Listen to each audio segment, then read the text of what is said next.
24 маусым июнь 2025 жыл. Малина егілген күні 4 мамыр. Почти 2 ай бұрын.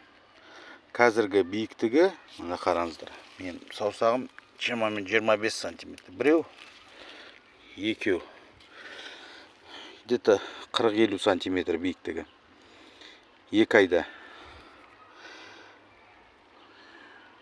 4 айда бұл толық өсіп болады биіктігі.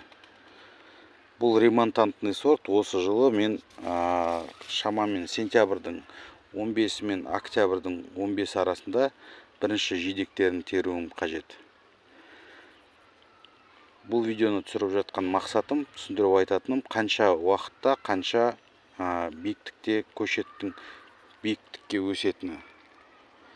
2 айда 50 сантиметр.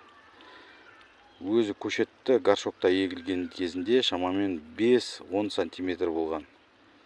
Сонда айына 20-25 сантиметр өседі.